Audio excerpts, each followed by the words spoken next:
more than 8. More. And it was incredibly sweet.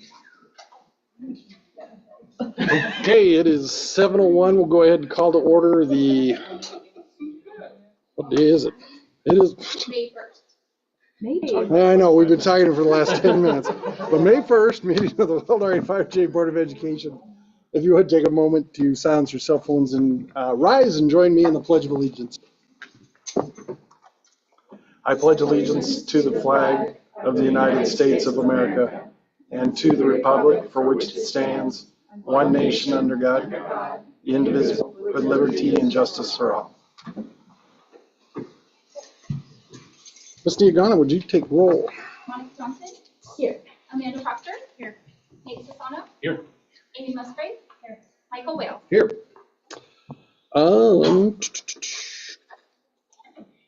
Do we want to make that adjustment to the agenda and pull that contract out of the consent agenda, move it into new business? Yes. Okay. So what we want to do, we didn't understand that. We want to take the Civica contract item C in the consent agenda, move it down to new business. And we'll set it as item B.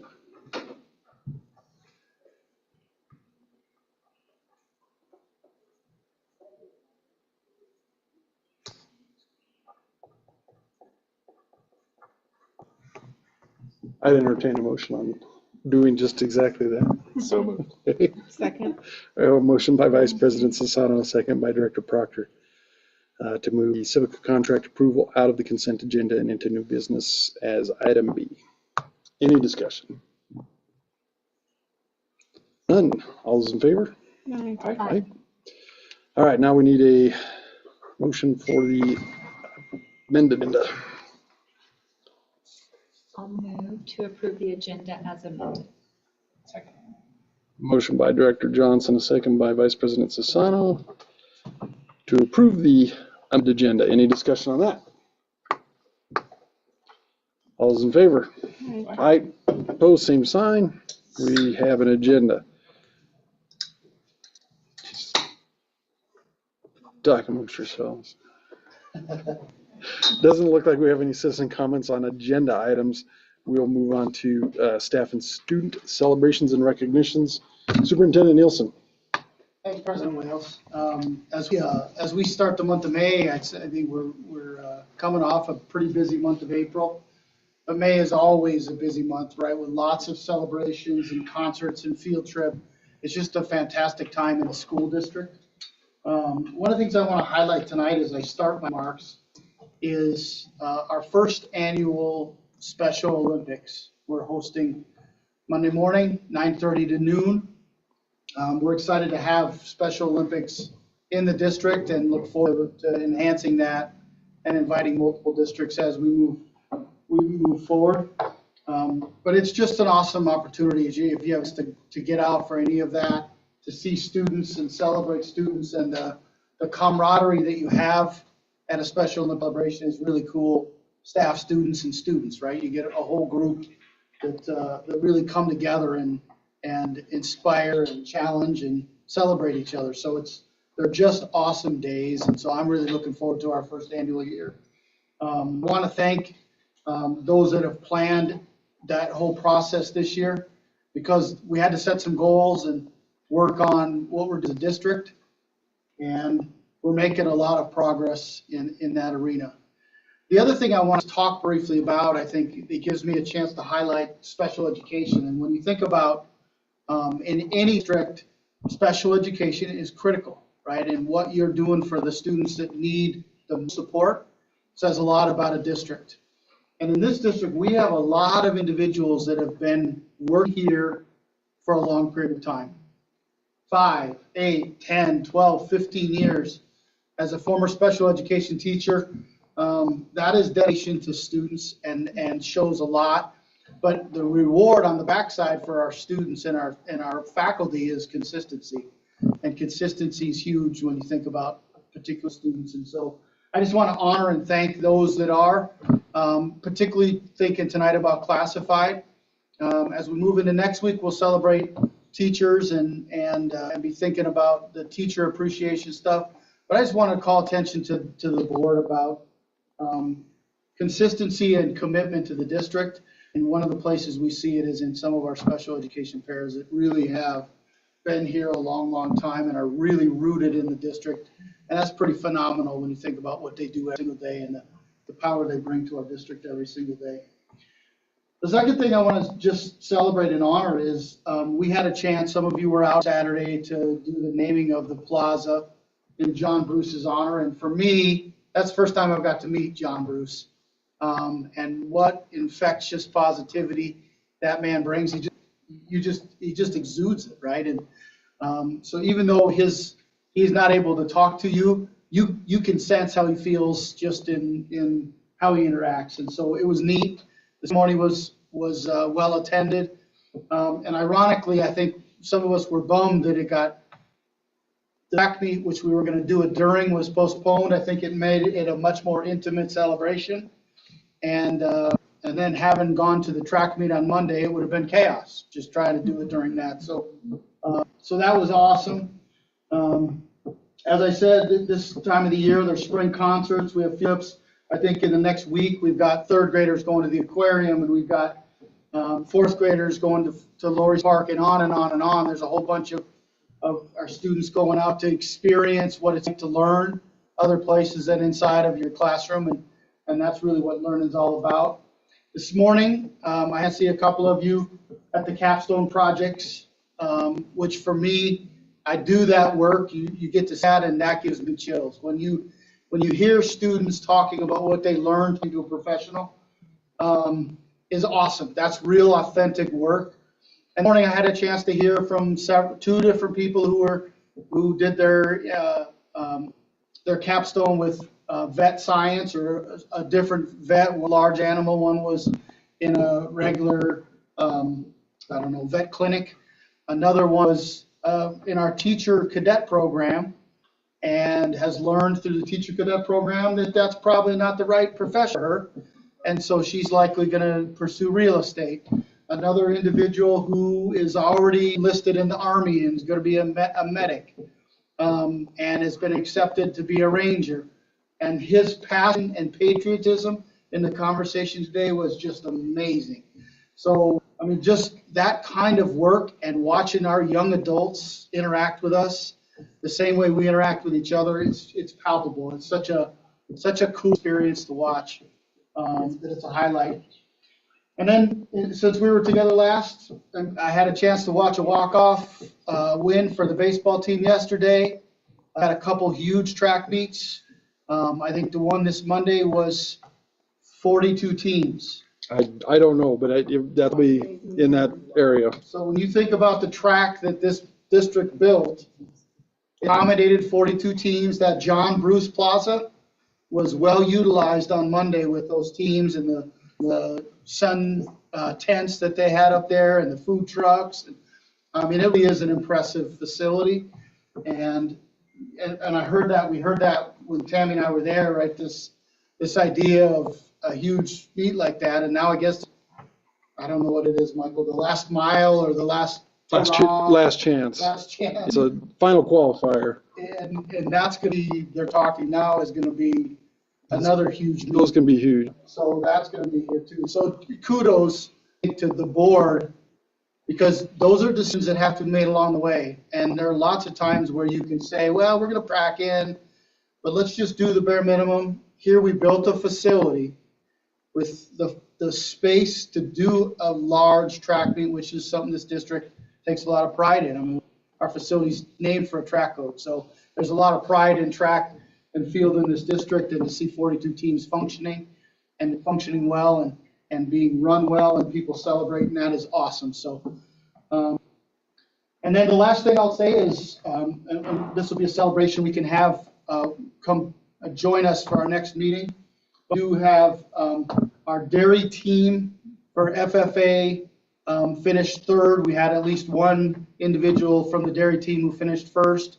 A dairy team from FFA will be going to nationals, so that's another group we have that are competing academically and representing Roosevelt super well. So I think that's probably a good place for me to end tonight, but there's celebrations galore.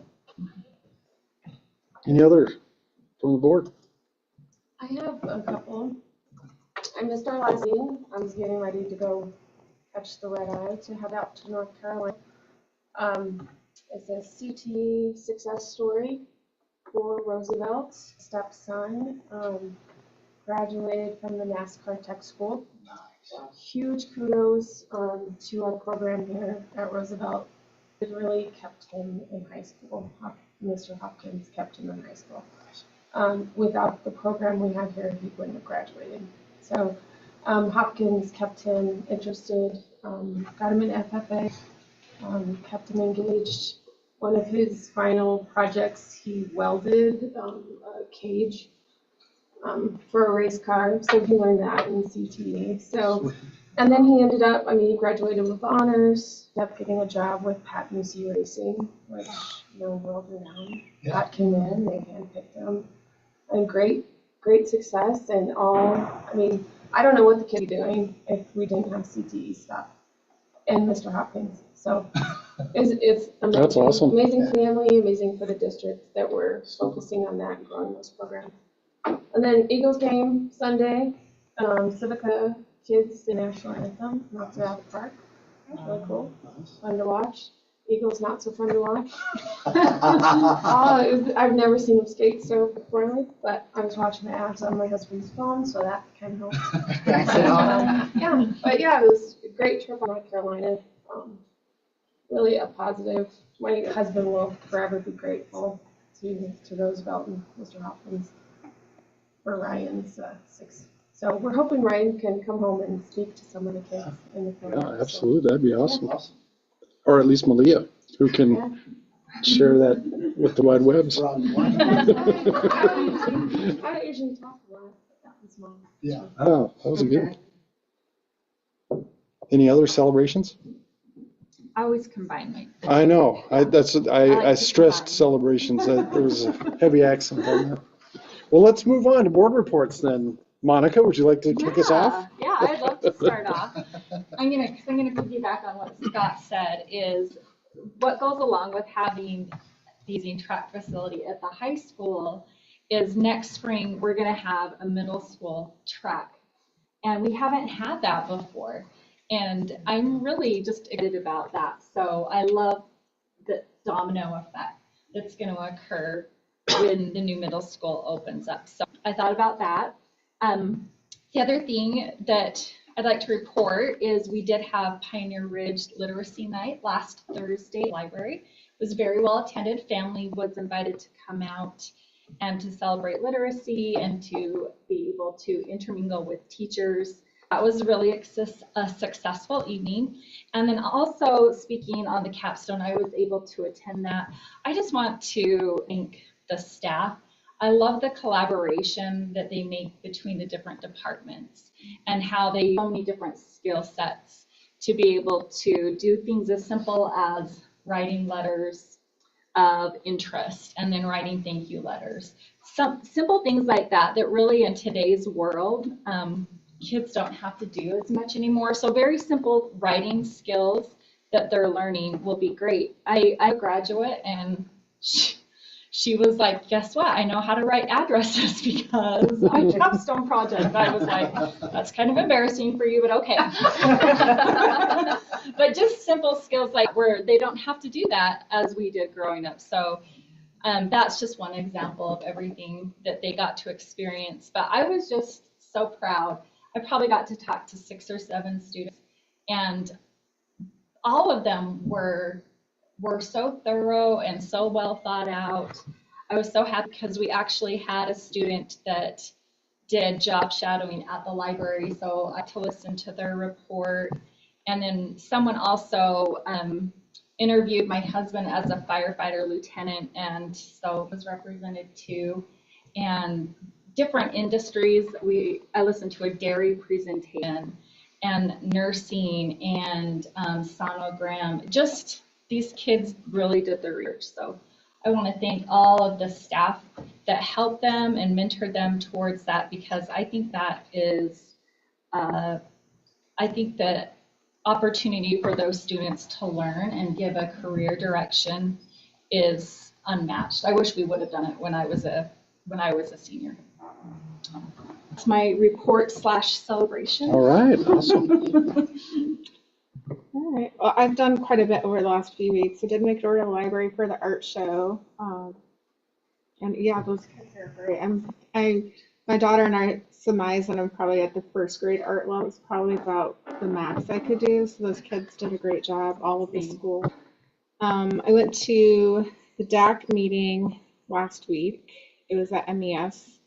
One of the things I liked hearing was, it was a really small group this time, but starting with highlights and challenges that highlight district end of the year, and then challenges of the district, and hearing that, I think there are always great themes, and it seems like it's always the similar strains, but what's nice about hearing similar strains of things that we work on as a district means, in my mind, that it's a little easier to work on it, because there's not 50 things, there's 2 things.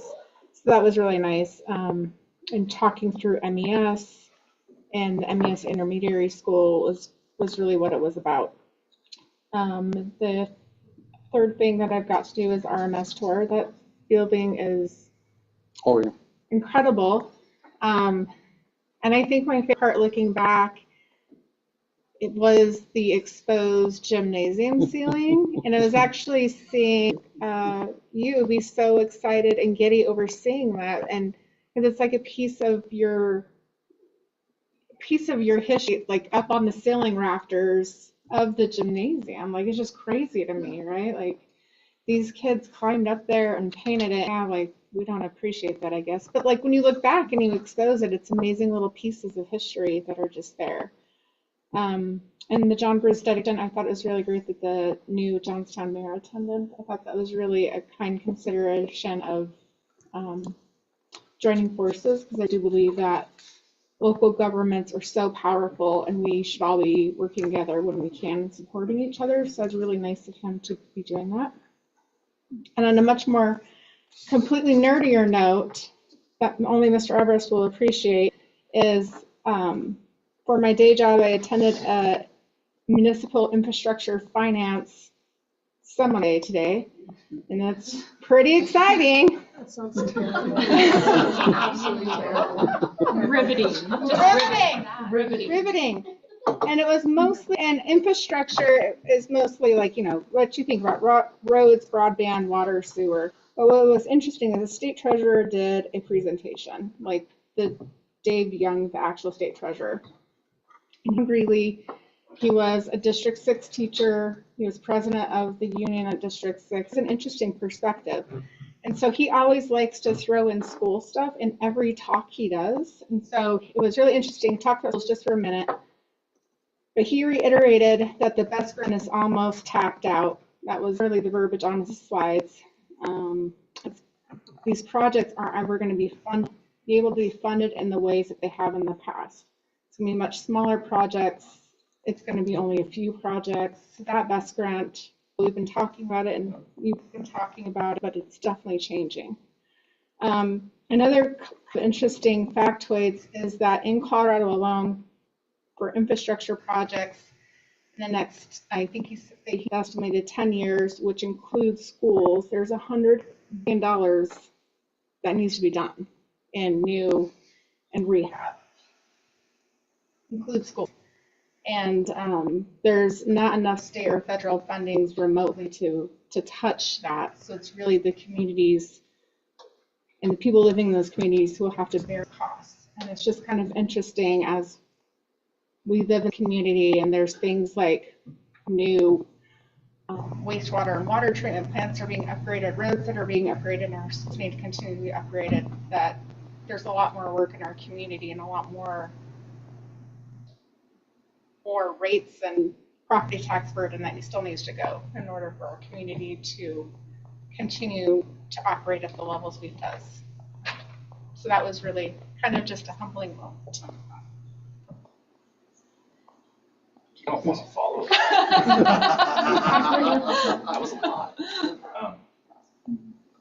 I haven't done tons. Some of the same things you all have talked about. The John Pierce dedication was exciting to see his, like you said, in fact, positivity. He's just a shining star for our district. I did attend the literacy night because I was informed I had to between my wife and my daughter. So it was a lot of fun. You were honored to. It was a lot of fun to see. The one thing I really enjoyed was seeing so the kids get library cards when they're there, and they stood there and like made a big deal and cheered, and it was really cool to see the kids excited to get their library cards. They can come during the summer and pick up books. So that was really cool to see. The other thing I wanted to talk real quickly, we talked about this probably close to a year ago, but that is the Pioneer Ridge Playground. We talked about funding for that, and just as a reminder, some of us may not have been here, it was that playground needs to be replaced, just straight up replaced. It's 20 years old, some of the equipment is failing. Josh and his team are doing as good a job as they can of keeping it safe and functional for the kids, and that needs to be replaced to the tune of somewhere in the neighborhood of $1 million. So when we talk about needs and wants and those kind of things, that's one of the ones we still have in this district, is replacing that playground. So we've talked about ways, and we certainly don't have any just laying around here. We've talked about ways to partner with local municipalities, especially town of Johnstown, since that park is also listed as a town park and is used that way because it's not fenced off. It is used all summer and after school hours as a park. So I emailed Matt Lesurf with the town last week, 2 weeks ago. He is going to bring in front of the town council and that as an idea and see if there's any interest in them providing some funds for that project. I don't know if that will come to pass, what they'll be able to offer, but in some way, hopefully they'll be able to come to the table with some funds. There's still a plan for us to apply for a grant through the Weld Trust that will fund the majority of that project, or could, I guess, fund the majority of that project. But I just want to keep that in our forefront because it's something we can't lose sight of. That project needs to be done. So. I'm glad you put that on my radar. You all know how I feel about the Wayfair sign project. We're talking about reallocating a lot of those funds. Mhm. And I didn't know about Pioneer Ridge Park because my kids haven't been here. That may be where the funds are going to come from. I don't know, but But I mean, that's stuff like that is like good for the community to know because those of us without kids there don't know that. So, okay. so they'll come back and I think they're having a work session sometime in the next couple of weeks to talk about that idea. Cool. We'll see what comes of it, but more than anything, I don't want us to lose sight of it. We need to find funds for that project So your sooner wife- rather than later. So you're Not just my wife. No, It is the district I No, it represent. is. So, Sure. anyway, that's all I have. So. What about you, Amy? Anything exciting? I mean, I've just been working a lot. I would just, I'm going to try to go to a lot of these staff appreciation things. I haven't been doing much in the district, sadly. But hopefully next week, I'm looking like I can go to some of the celebrations because I'm off Monday and Wednesday. So hopefully I can join you for those. Also, there's donuts, so that helps me get there. I'm right there with you. Yeah. The great motivator. Well, I had a short list, and then as you guys were talking, my list kept getting longer and longer. So I've got to kind of work my way through it. So last Monday, I went to the Welco track meet at Randall Hess Stadium, and it was a good event. And that's a fun event because there's no co-league anymore, and so it's kind of a throwback to the way track meets used to be run in this part of the state. And so all the schools in Will come together regardless of their size, and they have a track meet. It's just a lot of fun to be with your neighbors because a lot of these 42-team track meets, there's no neighbors there. It's people you've never seen before and probably never see again. So it's fun to be with your peers. But yeah, I've just heard wonderful things about the Randall Hess, and then Teddy's Last Chance. That's what they're going to call it, the Teddy's Last Chance. So it'll be a last chance qualification meet, and they do those all over the state at different venues. But it's for those kids who, maybe coming out of injury reserve or are just hitting their peak. But it's that last opportunity to qualify for state. So Teddy's Last Chance. I thought that was cool that they named it that. I wanted to jump to something that you talked about with the paras and the special ed, and it's really interesting. Somebody sent me a little deal. It was a quote from Fred Rogers. It was a video quote of him talking to Charles Kuralt, I think. I mean, how far back does that go? But he kept referencing this book that he was going to address these issues in, and the name of the book is the one, You're Special to Me, or You're Special, now I don't remember it. I think it's Your Special. You're Special to Me, yeah.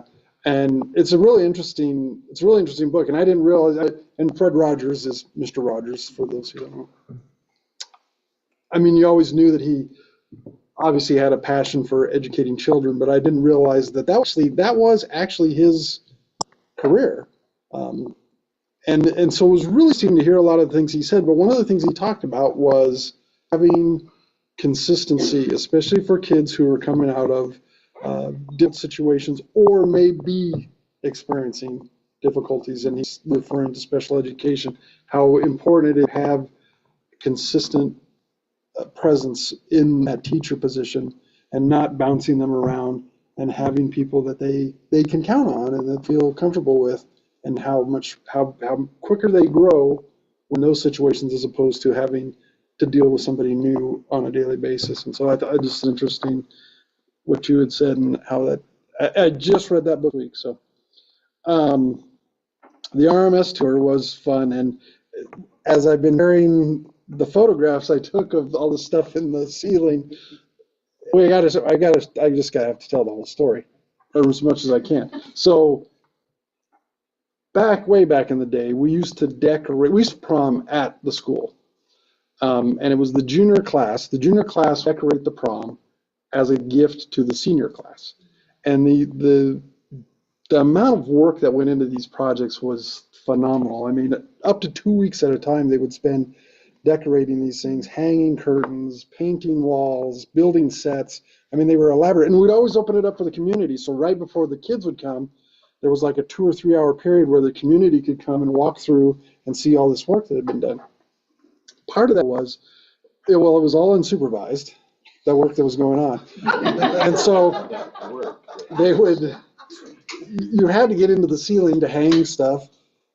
And what ended up happening was the guys over the years took spray cans up there and they painted their names and other lewd things. But it was a rich tapestry of the history of RHS through the 80s and into the early 90s. And so it was just so much fun. But it was interesting as I was telling people about that, they would go, in fact, I coach track at University High School, and the head coach there he graduated from Roosevelt, and so I was telling him, and we ended up spending like 45 minutes talking about, some of our favorite proms over the years, and like, oh, remember that class? And they had the fountain, and they had the water that ran through the gym and the bridge, and I mean, they were elaborate. I mean, they were really elaborate, and so it was just kind of fun to take that stack, even though it was a bunch of jocular high school males writing what they will write on. Swinging on the rafters. Yeah, it was. I mean, it was that peak though back into history. So, speaking of the BEST grant,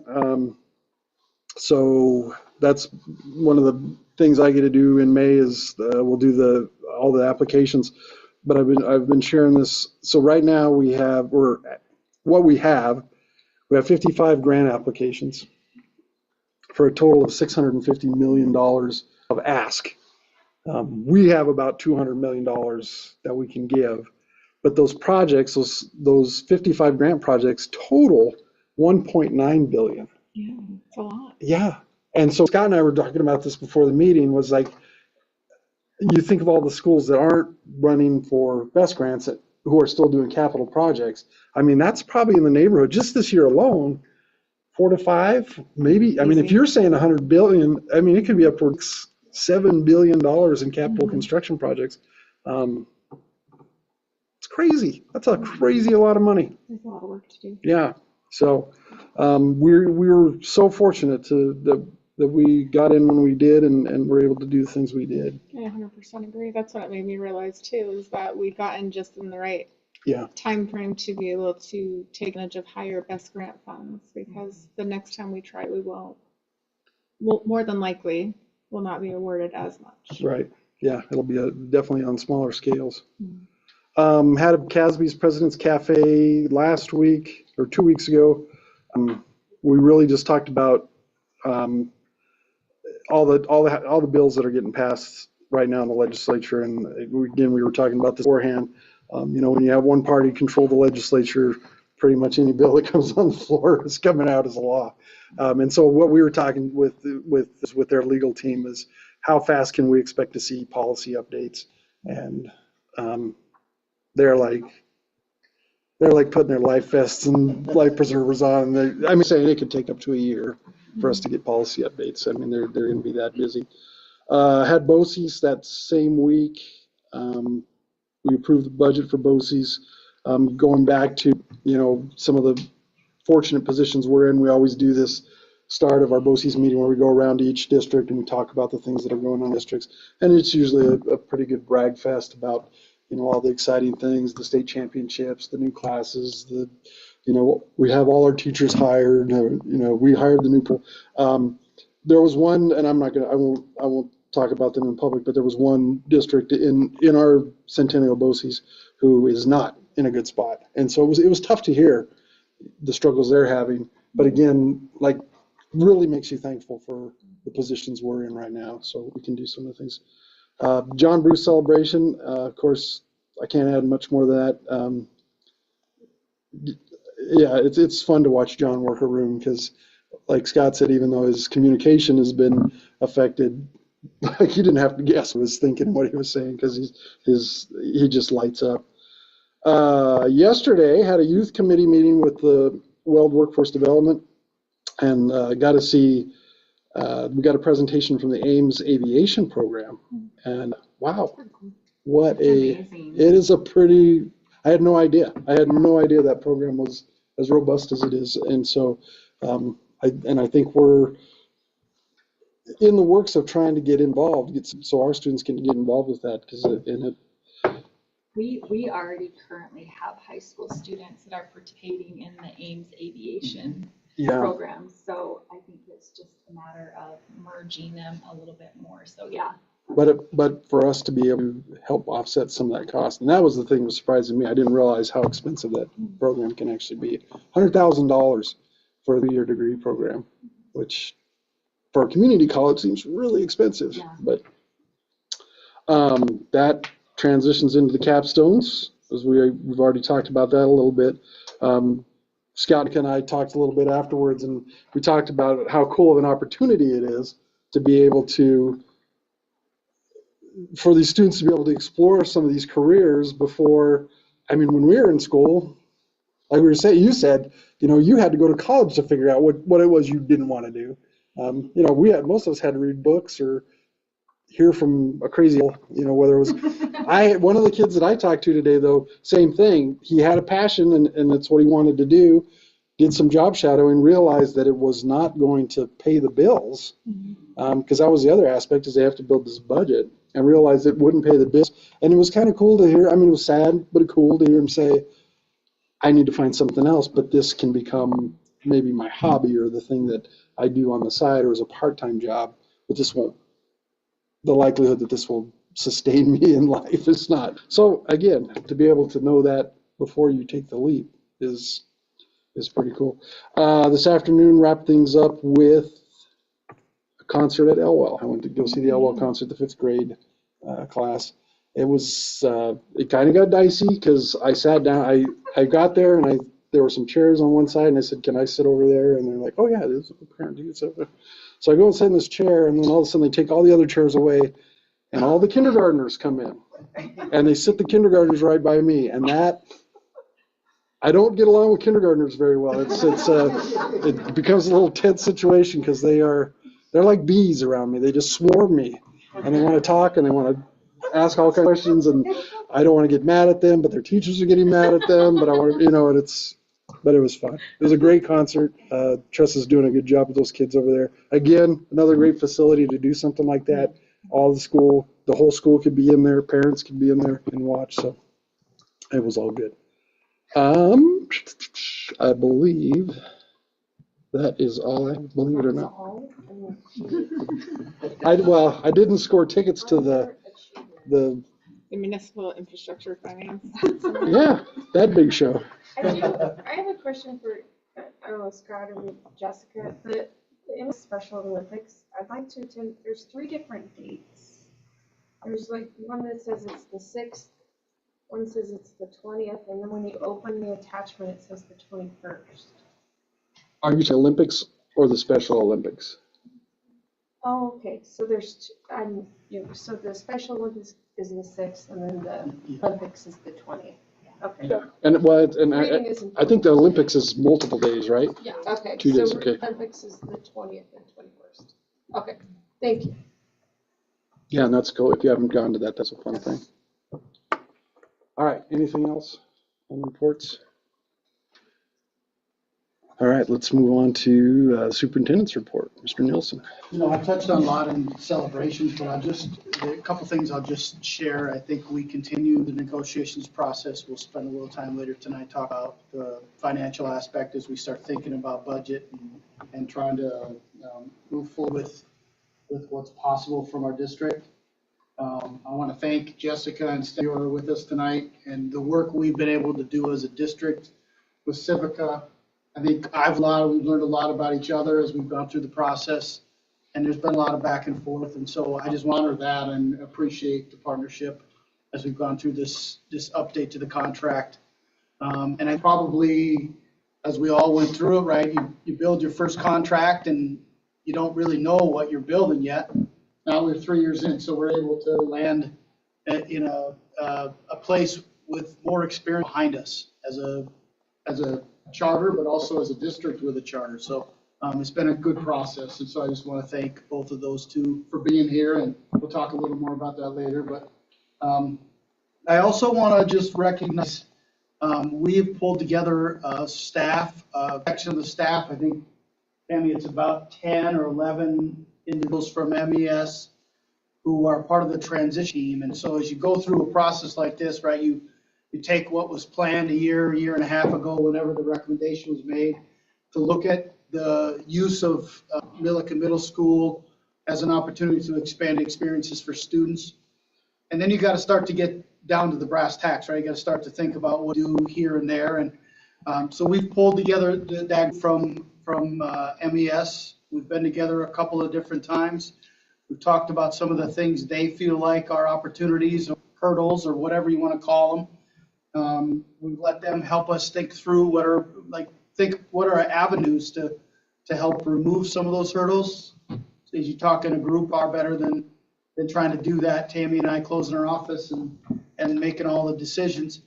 And there are some people who want that, right? There are some that would like to have the communication when you roll it out to have answers.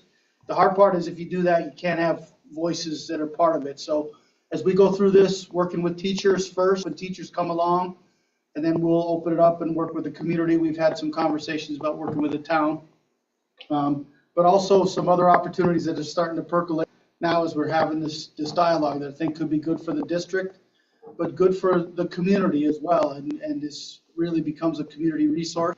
And it's exciting, I think, to start to do some of that work. And it's a process, right? If it's collaborative, it's got to be a process.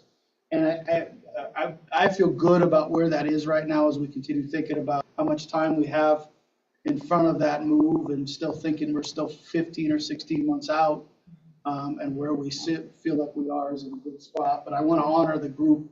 They're coming and joining us outside of their contract and dedicated to that school and looking. And there's some individuals there that are looking and they're nervous about the change. There's others that are excited and they're talking about what opportunities a middle school provides an upper elementary student. It's true, right? As a middle school person, a middle school has different experience opportunities in it than a typical elementary does. So that's an opportunity for enhancement for us, for sure.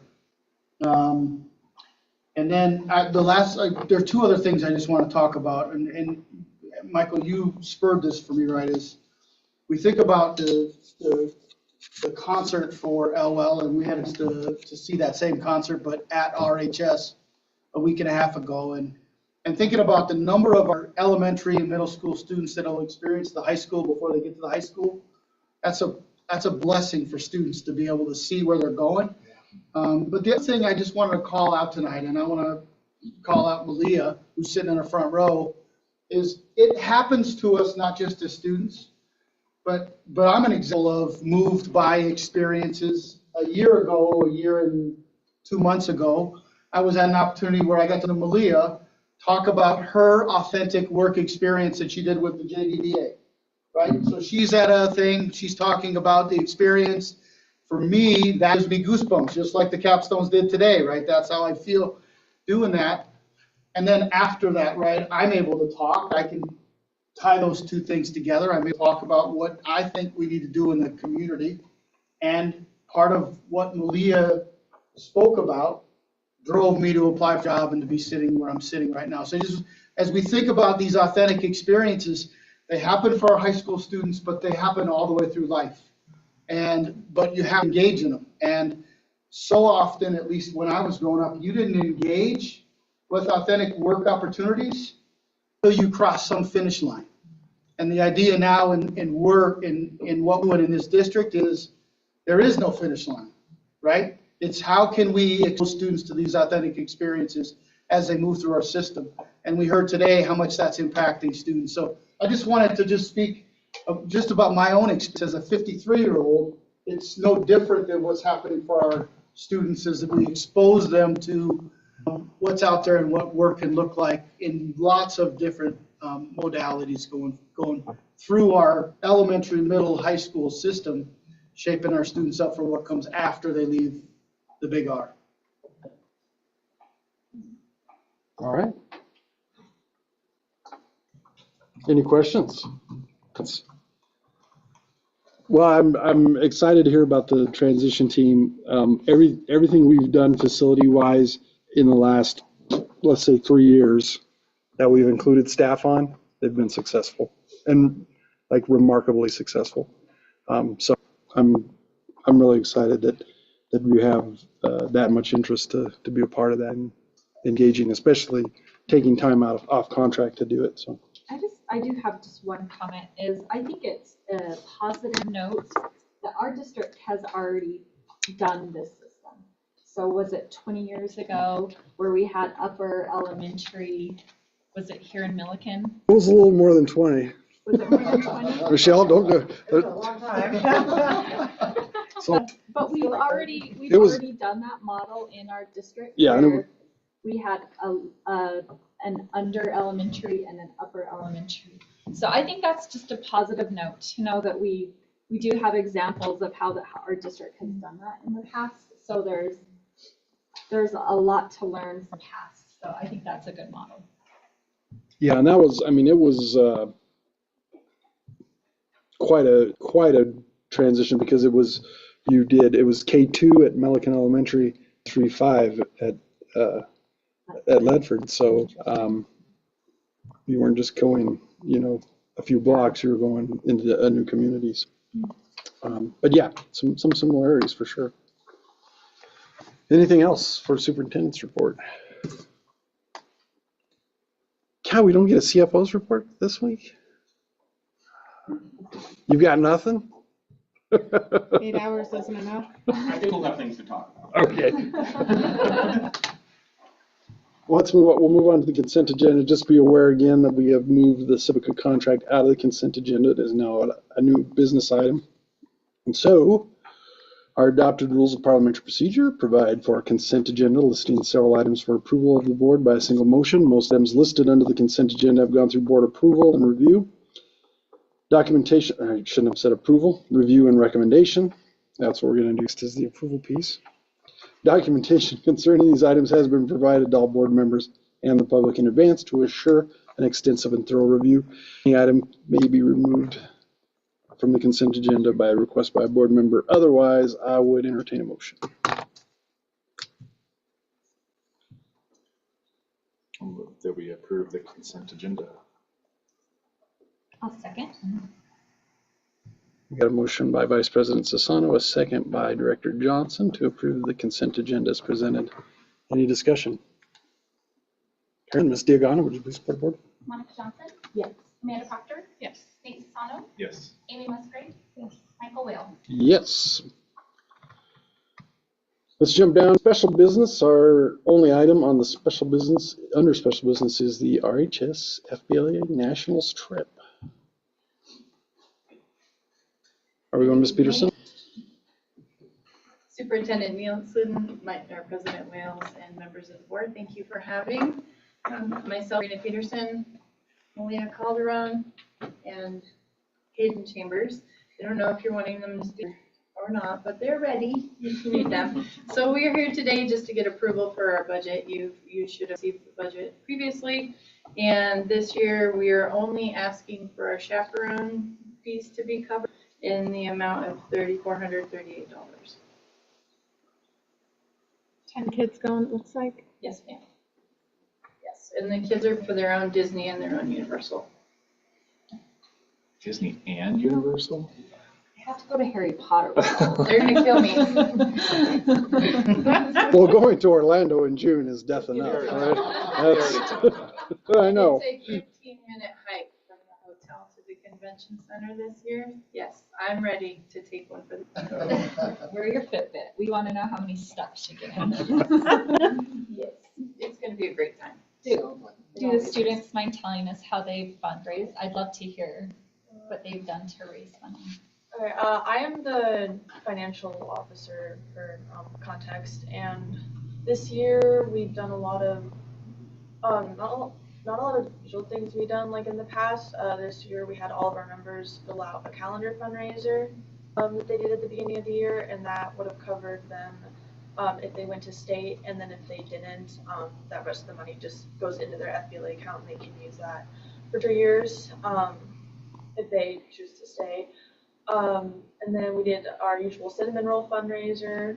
And that was very successful. Yeah. Um, Many nights of concessions. Yeah. Very many nights of concessions at volleyball, basketball, football, track.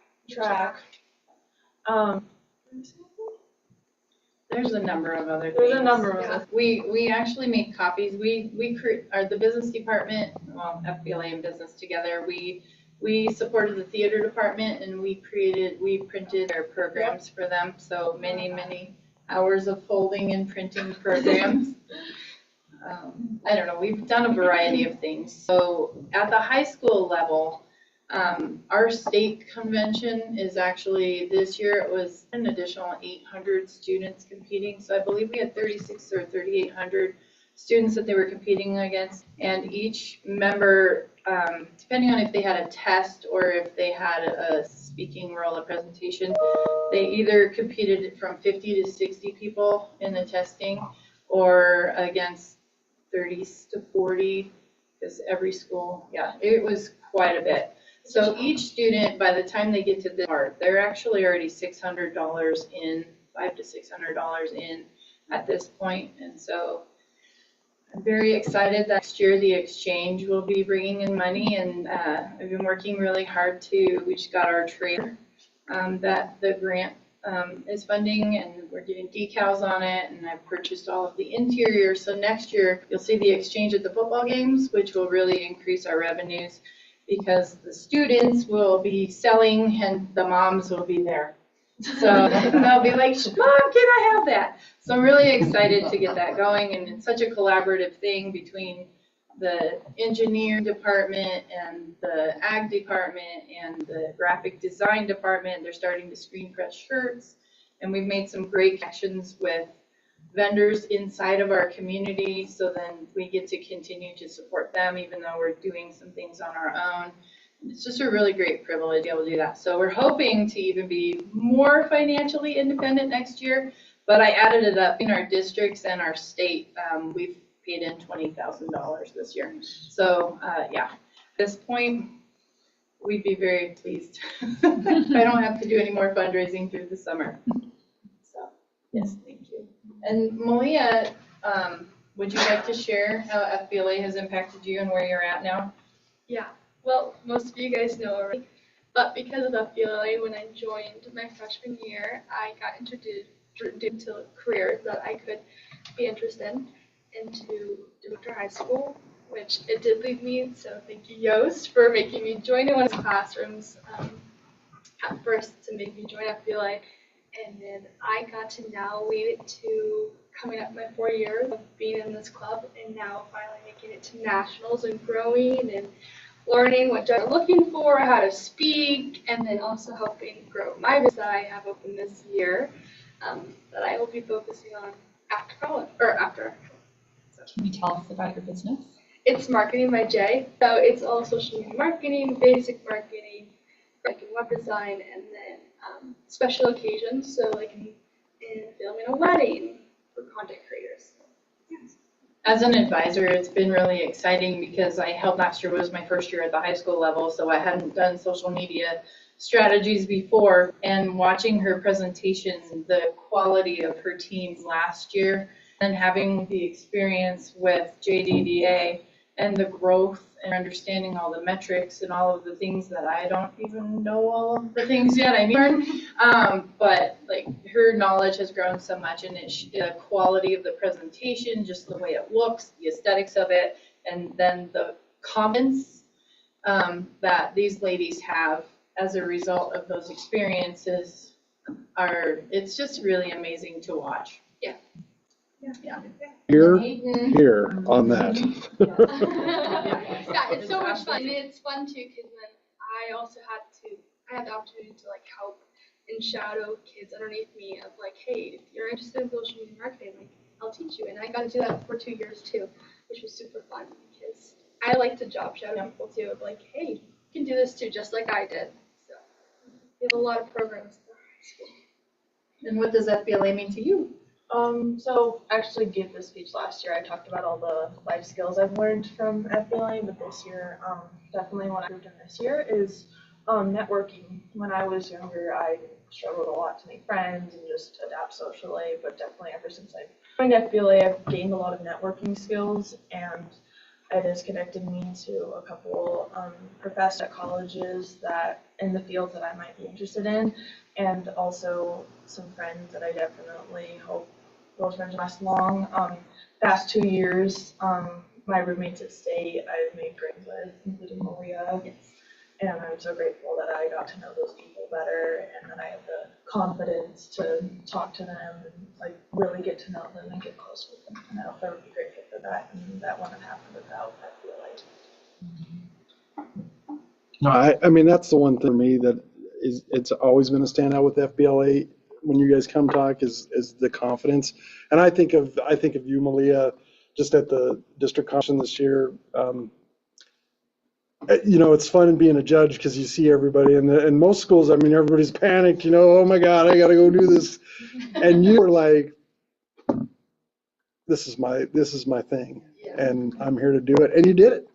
And it's what's really is, and I've probably shared this story with all of you guys 1,000 times, but I wanted to introduce you to Scott because I was talking to Scott about how can we, or Scott and I have been talking about how can we get students who are passionate about things to actually, how can we give them a head start? And maybe that's by giving them work inside the district. And so you were the first person that came to my mind is like, well, we ought to start doing some of our social media. How awesome would it be to have, the embedded social media influencer in our buildings? And so I wanted to introduce you to him, and we were at that JDA breakfast, and I was getting ready to tee it up, and I mean, she just like took charge. I didn't even make the introduction. She was like already pitching the sale to him, and I'm like, this is so awesome. So I'm really proud of you guys. I was in FBLA. Kudos to you guys. I hustled concessions at like bingo. We did them all over. So I know how to work. It's like, it doesn't seem like it's been a lot of work, but it is. And coordinating all that. Thank you for doing for these kids. The program's grown tremendously since I was in it. A lot is just social for us, but we get to be assertive now. And hey, should grow up and become quite assertive and grown up young woman and articulate yourself well. You should be very proud of yourself. It's just awesome. I'm gonna be so honest. When we go to state this year, I don't know if she's mentioned, but me and my partner, we actually also got to sneak into this huge convention where there was people that own $1 million companies, and we got to network on and meet Deion Sanders, and this all would have happened. Like we would never been there at the same time and met all these famous people if we weren't there with FBLA. So that was super. We went on the floor that was the lower level, yeah. So we kept in touch all day. They went to more convention than our other students because they were all day listening to top-notch TED Talk. Yeah, it was a $2,000 entry and just went right on in. Yeah. Let's not say that on public because oh, that's where those seats went. We're gonna get. You might have to talk later. We're gonna need to pay these. I asked, how did you do that? I said, confidence. Yeah. And I was just like, okay. Confidence from FBLA built me to where I am today. Just sneak into it. Yeah, just sneak into it. She might have built some business off too, so, I did. you know, she was working it. And I was like, what are you doing? She's TED talking. She's Yeah, good. like that. She's good. Where's everybody else at? I'll just add one thing. Hayden referenced when she was younger. She's only a sophomore. So we got a lot of room to grow. She's only sophomore. She has Um, so much more growth. And I just want to say to Ms. P, I appreciate that it's not all happening at the last minute. And that's not anything to say about anybody, but last year the fundraising all happened in the last like 2 months, 3 months. And to have it spread out over the year makes it a lot easier for everybody, including all of you. So I'm excited to see that. You guys done a good job. Yes, we've definitely learned to front load the calendar while there aren't all the other fundraisers going on. Right. So yes, we moved it to the front of the year. And it sounds like the exchange. I mean, Dave, he let it slip at the Bruce when we were doing some tours. That it sounds like. I mean, you guys are running in the black for sure. Well, whoever, yes, we are, but whoever's creating the items is the one that's getting the money. So it's going to all of the different pathways. That's So awesome, as long as people are supplying, so we're doing a lot of market research all the time. What do the kids want? What do their parents want? What do the moms want? So that we hit all of the different markets for sure. Right now it's the belt bags. Yes. Yeah. Yes. Yeah, and I mean, and that's every time we did a tour. It's a fancy name for fanny pack. Yeah. People are putting it. Who Yeah, it's not like this anymore. It's like this. I have a fanny pack, and I properly, it's like a fanny pack. Okay. The other thing is we really try to keep our prices affordable so all of the students can get in. I mean, we could hide prices like other places and charge $50 for a hoodie, but I just refuse to do that. We try to keep things to where it's attainable from every student. That's so appreciative too, across the district. What I'm giving tours, and even over the summers, we were giving tours in the building and trying to explain the concept exchange. I mean, until now, you can actually see products in there and explain that, you know, this is all student run. FBLA plays a big role in a lot of this, but it's touching so many other disciplines in the school. It's awesome to see people when they mix in their head. And there was a group that I was taking through this past weekend, and they were like, wait, what? The kids did all this? Like, yeah, this is.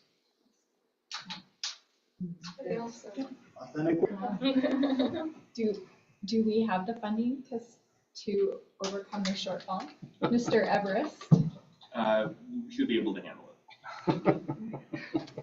I think we should give it to you then. After all your hard work, from everything else that you fundraise, I feel like it's just a very small portion because you worked hard. Yeah. Are you making a motion? I'm making a motion. All right. I'd like to make a motion to approve, let me say it the right way. To approve the, let me find my place. I get so distracted by the fanny pack. Belt bag. The belt bag. I'd like to make a motion to approve the FBLA trip request in the amount of $3,438. I have a motion by Director Johnson, a second by Director Musgrave to approve the request for FBLA Nationals trip as presented. Any discussion?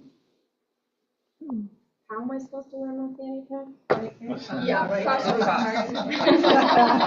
Yeah, get in the know. Anything else? Ms. Diagana? Monica Johnson? Yes. Amanda Proctor? Yes. Thanks. Yes. Amy Musgrave? Yes. Yeah, I'll do it. You want reports of how many Yep. steps you take. Oh. Oh, they will. I was like, I just came back from Disneyland. It's 24,000 a day. Ooh. Yeah. Well, good luck too. Yes. I mean, Good luck. Thank you so much. we know you will. Thank you all. Thank you for your the support. You are always such a joy to be talked to. All right, we'll move on to our only item of new business. I take that back because we did move. Yeah, we did move the certificate. I thought never mind. Our first item of new business is the proposed new board policy for student board representatives.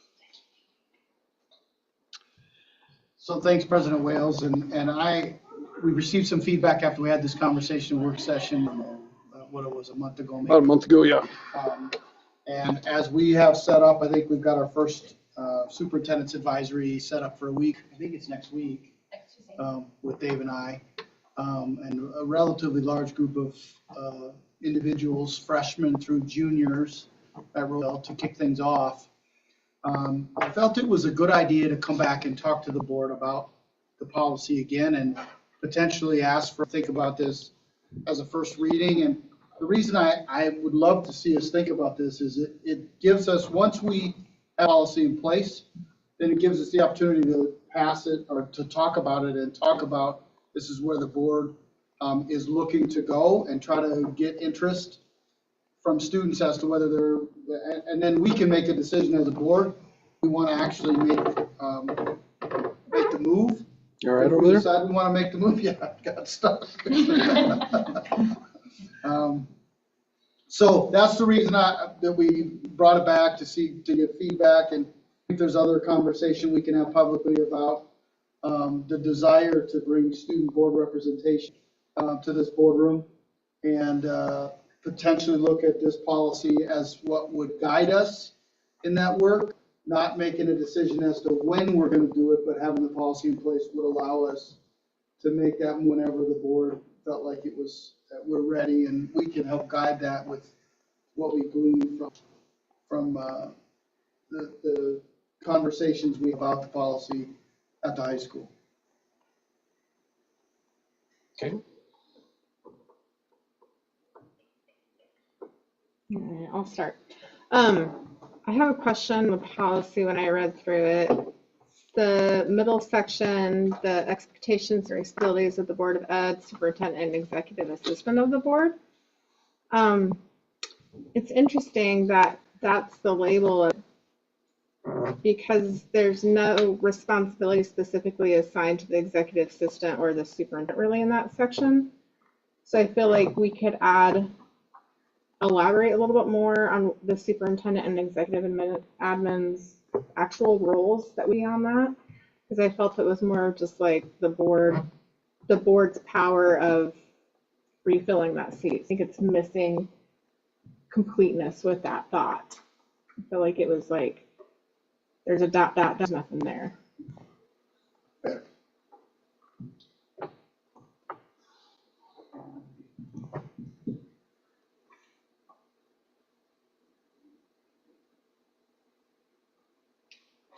And my question is what will we do to encourage students to go through the application process? How will we get the ball rolling on that? I think when we have the opportunity to move forward, I think we would do it in similar ways to what Durrell and Harrison have done, and that you actually have tap on shoulders.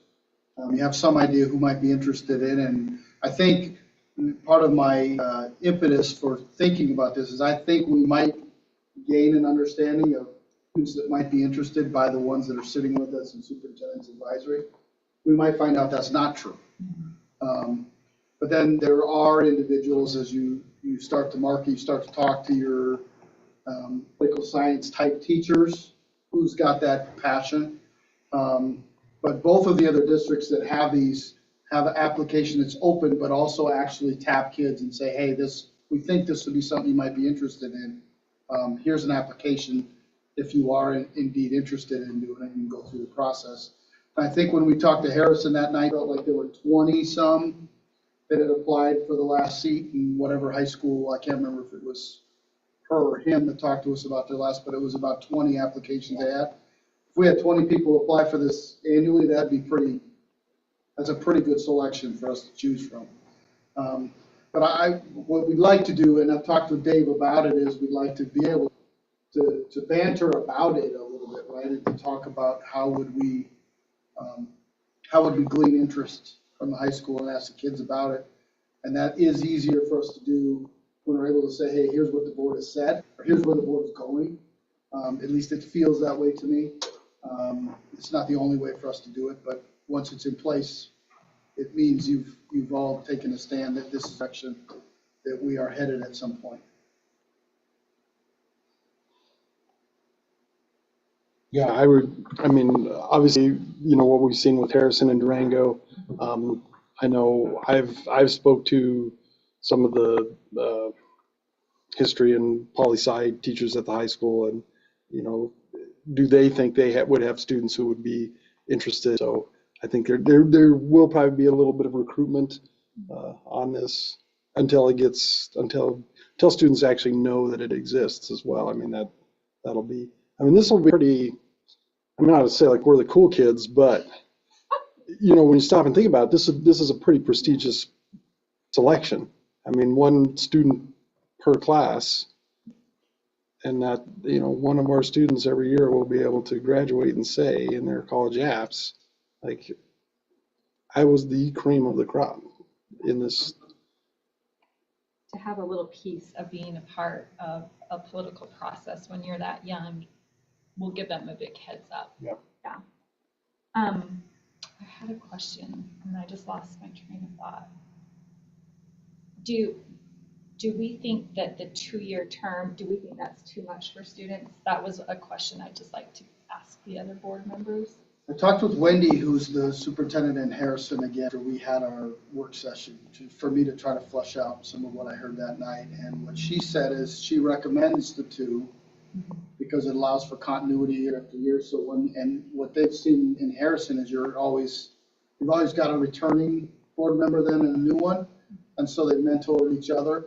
But also have 2 that are doing it. So you don't have one student that's the only board member sitting in the room. We always have 2 students. And so her recommendation was to do it in that rotation format. Now, in her case, she's doing it she's got 2 comprehensive high schools.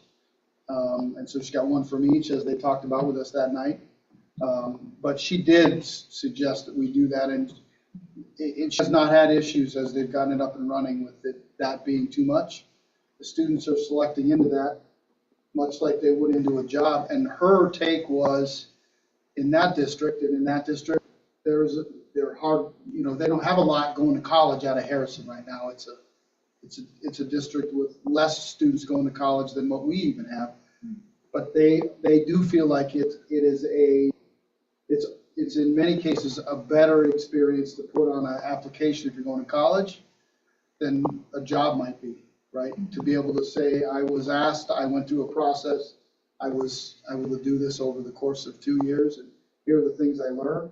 She talked about it being, one of her kids wrote their college essay about the experience they had as part of the process. So there's a lot of opportunity, I think, for kids. I would suggest we stay with the 2-year term until we have feedback. If once we get into it, that doesn't work. But that's what Durango does. Yep.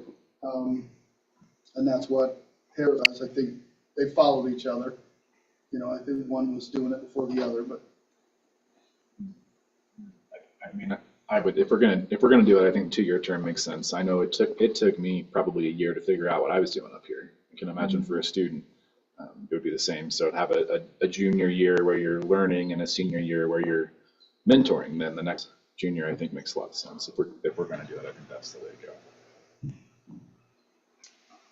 My other question was about number 10 on expectation and responsibilities.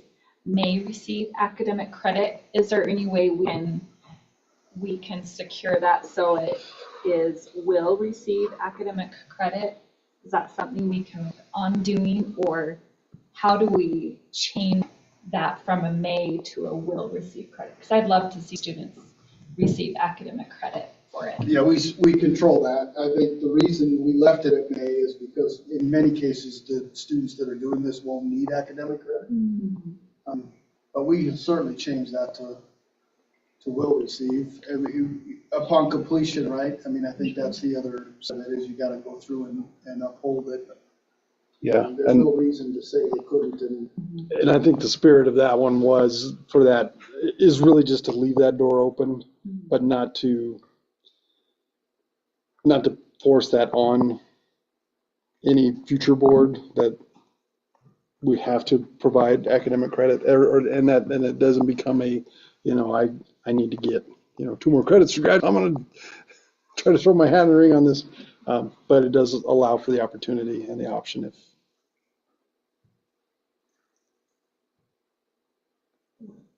So a lot of volunteer hours on them. Yeah. So. Yeah. Yeah, that's why it'd be interesting if you could change the wording to will receive academic credit or qualifying, right? So it's an either or, but it's more of a guarantee.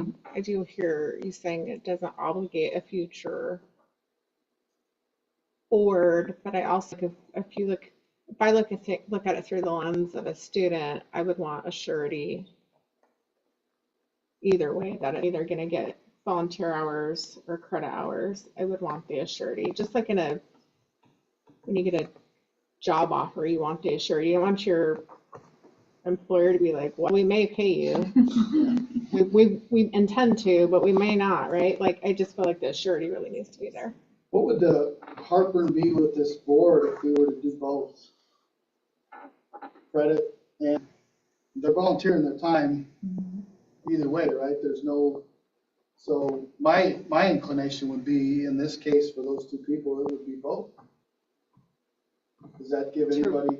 To receive credit? Simultaneously credit and volunteer hours.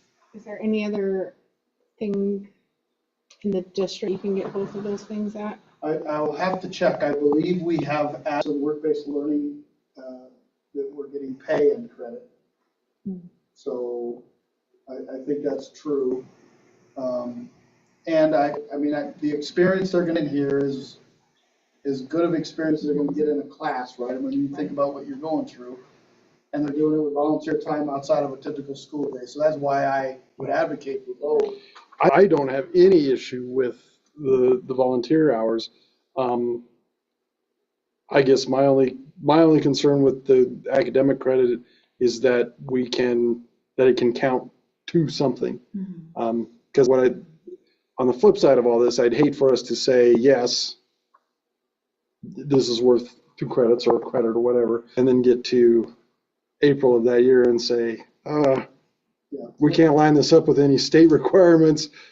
Do you need to take some credit recovery to make up that last credit? We'll do some work on that, but I believe that'll be relatively easy, and if it turned out it was elective, right? I mean, there's a lot of flexibility there for sure. Yeah, as long as we can justify it as a credit, I would have no problem with that. No, I think the amount of hours that they would spend doing it would qualify them to be able to have both volunteer hours and credit hours. I think that makes sense.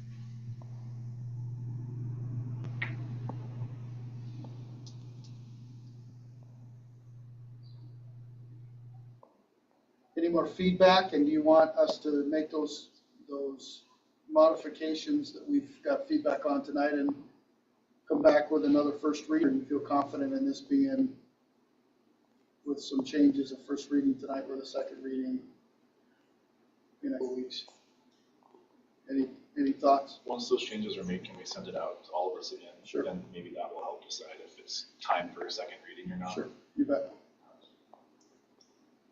I hate to schedule it for next time.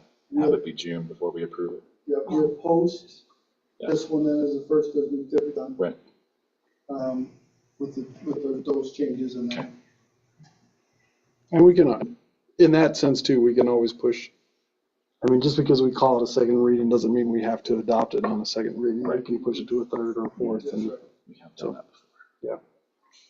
so, Well, I really love the concept behind this is to have student board representatives to be part of this. So, yeah, I love the concept and it'll be exciting to move forward with it. I love the concept. I want to make sure we run it to the kids properly. I don't want them to think that it's going to be some like exciting like activism type of Judge thing. Judy. You know, and they get to come up and present a bunch of radical issues. Because there's a time and place for that, but that's what board meetings are about. And I don't want it to end up being something like, I don't want their expectations not to be met. Because I don't want them to be disappointed in their experience. I want them to know what they're getting into. Because when you think you're getting into a political position, you might think it's a lot funner, or a lot more fun, than it is. You know, I don't want them to think this is gonna be super exciting and I want them to know that it's gonna be policy and a lot of thinking and like learning how we do these things. Yep. And not, you know, the sexy part of like going to the Capitol and holding signs and things. So, because they might not understand that. I think we do a great job at Roosevelt teaching our kids about political science. But the local stuff I think is harder for people to grasp. Yeah. So I just when we present it, make sure they know what they're applying for. Well said. So, just a thought. Yeah, that's an interesting thought, because you could also put it in the effort and like, have you at least watched one of our board meetings? Yeah. You know, like for real though, right? Because Yes. it would be, An idea. it's an idea, at least they would, if it was like a check the box on the application, have you at least watched one of our board meetings? And hopefully they would have an understanding. We're not sitting here shouting at each other like, go get 'em, guys. You know, it's not something you see on TV. Yeah. I guess. well, it's, you guys know how I feel about it. I think there's definitely kids that are gonna wanna do Yeah. it. I just don't wanna get that kid that thinks this is gonna be something we're gonna be running around making a difference to, and obviously, it's the quiet difference. Yeah. So, But I mean, like so many of the things we've talked about tonight, from the senior capstone to the FBLA, again, this just becomes another opportunity for us to put our money where our mouth is and students the opportunity to do something that they don't get to do in a lot of schools, and help them get ready for that next level. And I guarantee you, I think you have a Malia Calderon as one of these members. That girl's got confidence, and I mean, she might even be a little intimidating for some board members, other boards, not you guys, of course. Like I said, we're the cool kids. I coached Hayden when she was little, and she has just gotten so much more confident and grown up. It's neat to watch them in those programs. Oh, yeah. It's really cool. It blows me away every time. Okay, well, We got marching orders, I think. okay. Anything else before we move?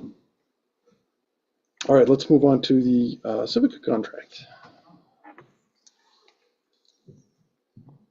Well, as I talked about earlier, President Wales and board members, we wanted to pull this off tonight so we could talk about adding an Exhibit I,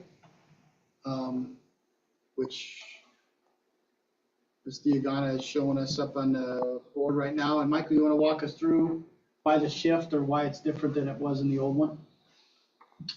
In the prior contract, it actually listed out the initial costing out of purchase services agreement. And talking with Superintendent Nielsen and the team, we felt that it would be better to have it be a little more vague, because the costing out of the purchase services agreement is going to be different each year. And it was a little strange to have at the end of the contract to have this, 3-year-old versus service agreement as a method. And then this also would, potentially give us flexibilities, with additional things, would be in the future. I guess we'll have the languages on it.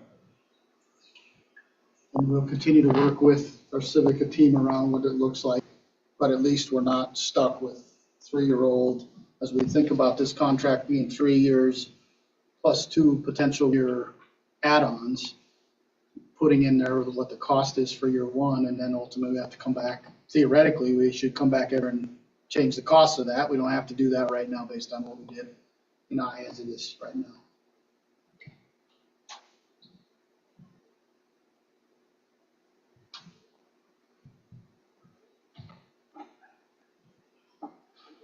Any other thoughts on the contract? Otherwise, like I said earlier, we really have appreciated our partners and the work that's been able to do. And there's a lot of positives in the new contract, and I think Jessica's really worked hard.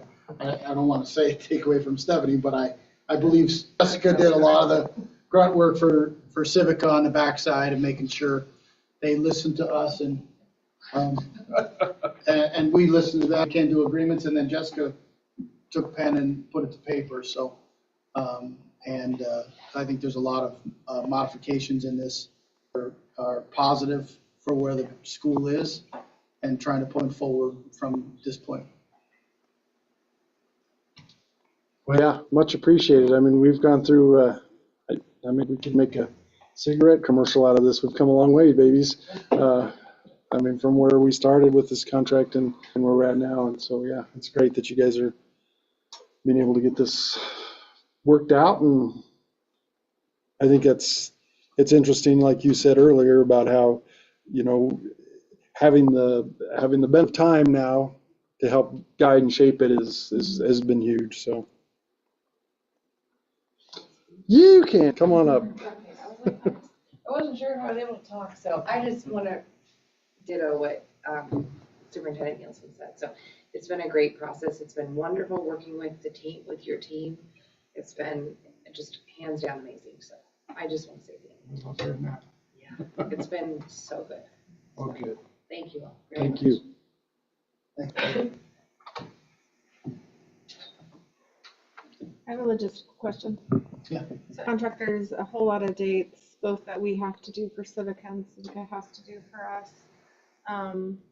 I always like to ask this question because I want to make sure someone is owning the responsibilities of this contract. Is there someone on your team you've delegated to ensure that we're meeting our obligations in timeliness and dates, and that Civica's meeting theirs and ours? Because there's a lot of language around that I think contracts that are made are meant to, good fences make good neighbors, and I want to make sure we're being a good neighbor and following that contract. So you delegated somebody to own this contract? We have, and most of the dates are financially driven, and Michael and Aaron work pretty closely together on all those right now. And some of the modifications we made were lots of the dates we had in the past simply it didn't make sense, right? They were early, and so we would have had to give them fake numbers all the way through it.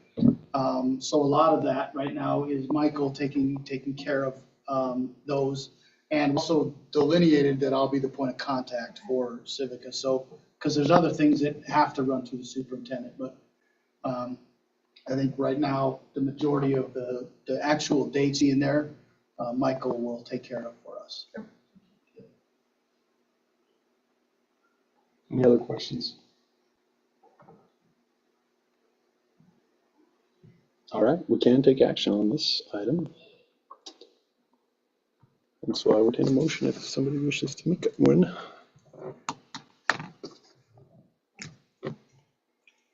I'll motion to approve the Civica Charter School contract between the district, Weld RA5J, and Civica. I'll second. We have a motion by Director Proctor, a second by Director Johnson to approve the contract with Civica as presented. Any discussion? Hearing none. Ms. Diagana. Monica Johnson? Yes. Amanda Proctor, Yes. Nate Fasano, Yes. Amy Musgrave, Yes. Michael Whale. Yes. All right. Congratulations.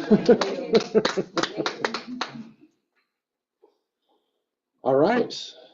We will move on to citizen comments on general topics. I don't believe we have anybody signed up. Okay. I'm just observing, guys, sorry. Somebody's to, you want to read the?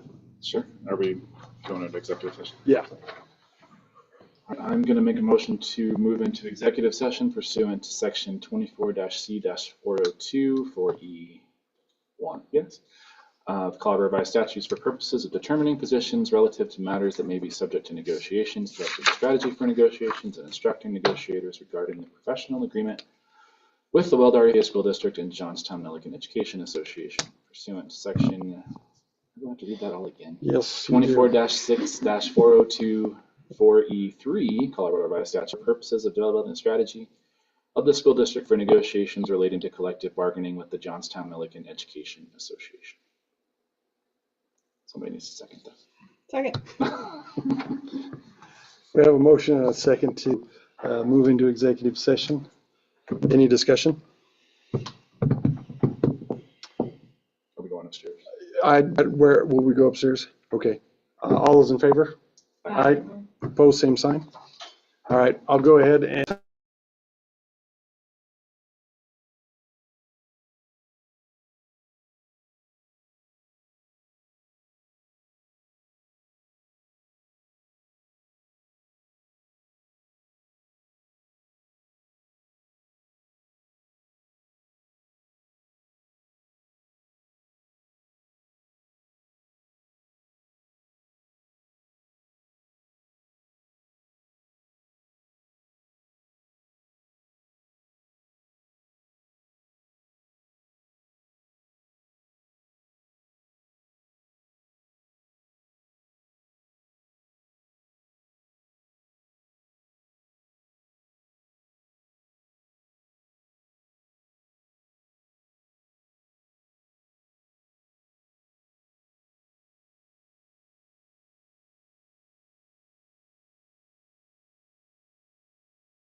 0 times 75, Oh, wait. you're getting 0. Can you use that word with me? So it's at 9:45. We'll go ahead and close the executive session and we'll reopen the regular session. Any other business that you guys would like to discuss or deem necessary by the board? It's not. Hearing none, we'll adjourn at 9:45. Thank you, everybody.